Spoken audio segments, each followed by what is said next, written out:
everyone to Right Way Up, presented by the Gloucester Writers Center. My name is Megan, and I'm located here in the Maud Olson Library in Gloucester, Massachusetts. Today, we'll be talking to novelist Emily Temple about her career in writing. Emily is the managing editor at the literary website and news source Literary Hub, and also published her first novel last year in 2020 called The Lightness. Her fiction has appeared previously in many places, such as Colorado Review, Indiana Review, Fairy Tale Review, Territory, and many more. So without further ado, welcome Emily Temple.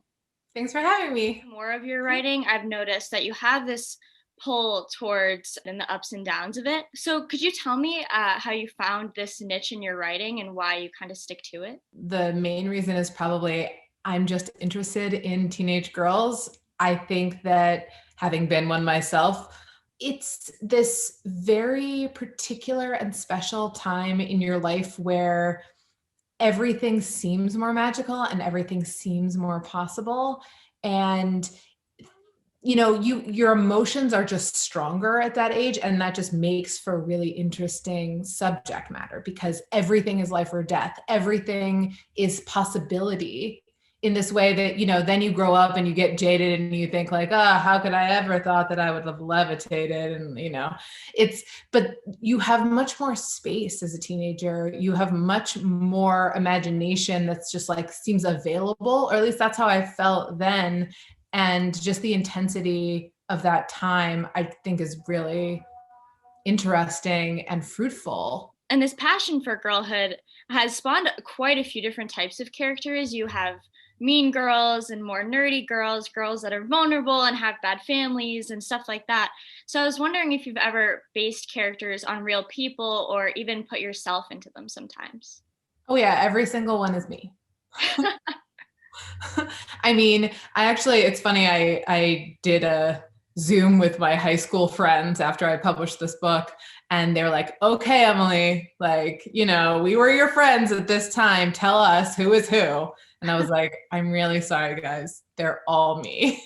I have been the weird, nerdy observer, outsider girl, and I have been the scary ringleader, and I have been the blonde, sex object. I have been all of these girls, and I feel like most teenage girls are all those girls. The idea that our culture is always trying to put us all into these little categories that we're supposed to stay in for life, it just doesn't make any sense to me. I think we get more credit than that. And so I try to not only do I put little bits of myself into every character, but I also try to let them not be just one thing. Another thing that stands out is the language that you use. You seem to say so much without physically using so many words. And so I was curious how over time you've refined your language because you've been writing for so long. Language is really where it begins for me. Most things that I write, actually, now that I think about it, come from a seed of a sentence as opposed to, I have a great idea for a plot, And I grew up by loving Nabokov and these really elaborate prose stylists. But I just like to play around with the prose and be surprised and surprise myself. There's this Robert Frost essay where he says, he's talking about poetry, and he says, no joy for the writer, no joy for the reader, no surprise for the writer, no surprise for the reader. And so when I'm working on the sentence level, I'm always trying to bring myself joy and to surprise myself if possible, and then just hope that translates. This is something that is super interesting to the Gloucester Writers Center specifically. So I read when you were growing up, you were pretty much surrounded by books, and specifically it mentioned that your father had studied with Allen Ginsberg.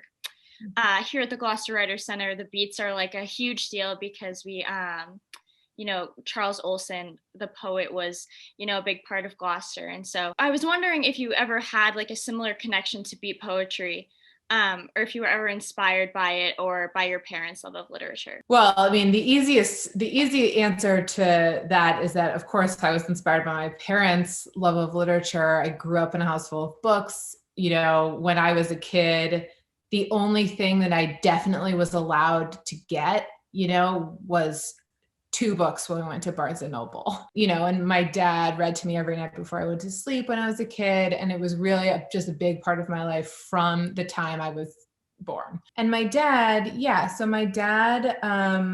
before I was born, became involved in Buddhism, and he was a student of the same teacher that Allen Ginsberg was a student of, Chogyam Trungpa Rinpoche. And so my dad did go to the Jack Kerouac School of Disembodied Poetics and studied with Ginsberg. And I have asked him many times to show me some of the poems that he wrote in that class, and he claims not to have them, but I don't know. I think I have to do some more digging in the childhood home.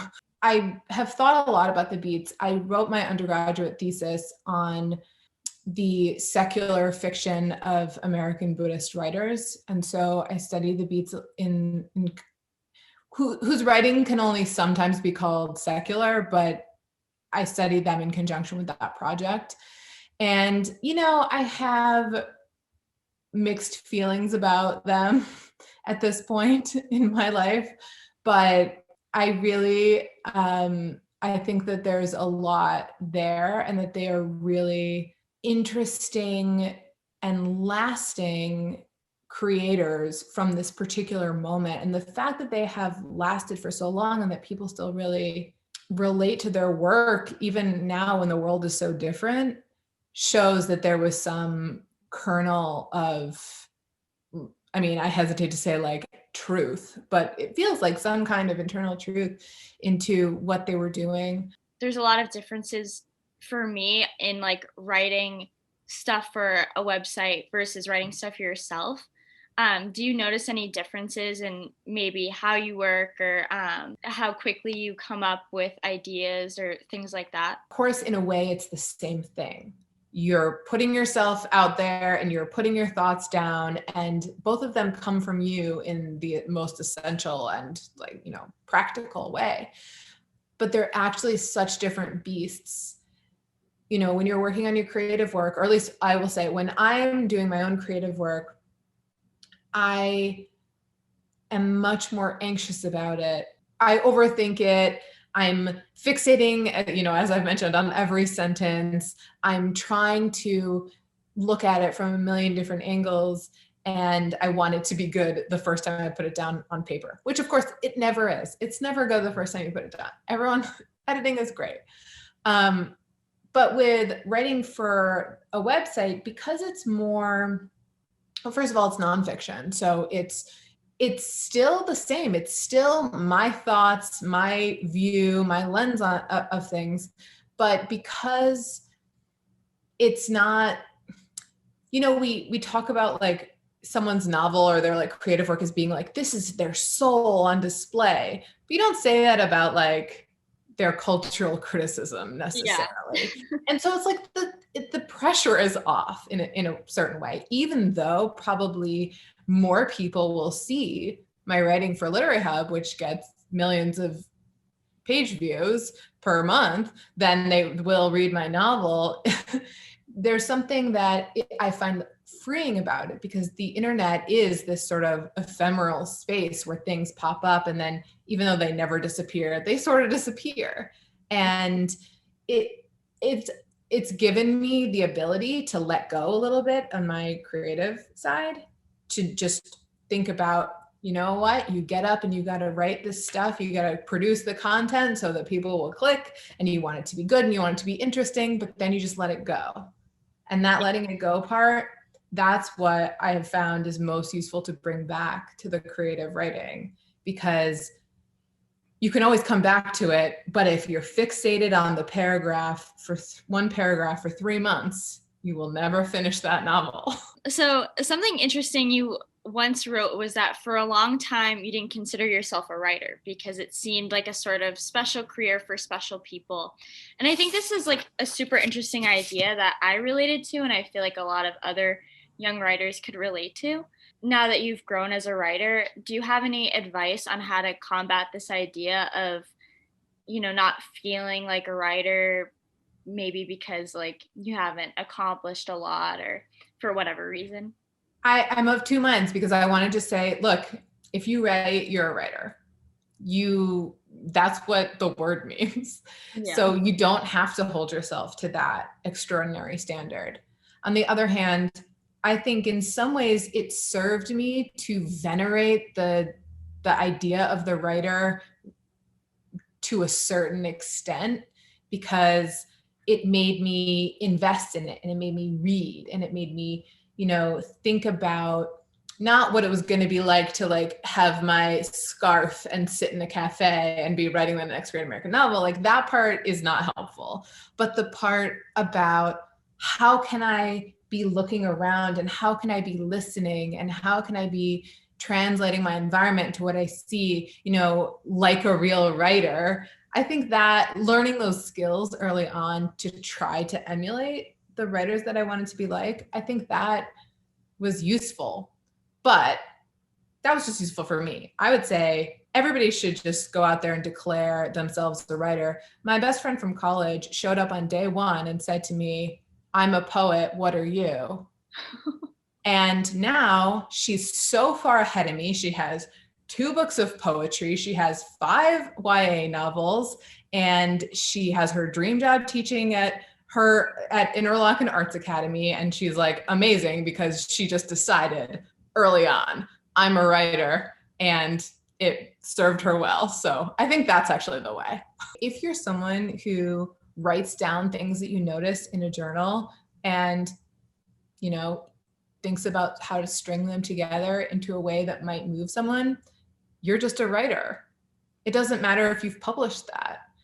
So as our time comes to an end, I want to ask, the stereotypical question that an established writer gets, because like any aspiring writer, I want to know the secret to your success. What kind of advice do you have for those who want to become writers? My best advice is, and I've sort of alluded to this before, but approach it with joy.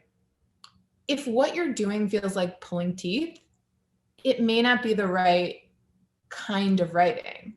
Like I suggest, because this is just what worked for me, is to find that topic, that mode, that space that feels like it was made for you. And because it becomes easy.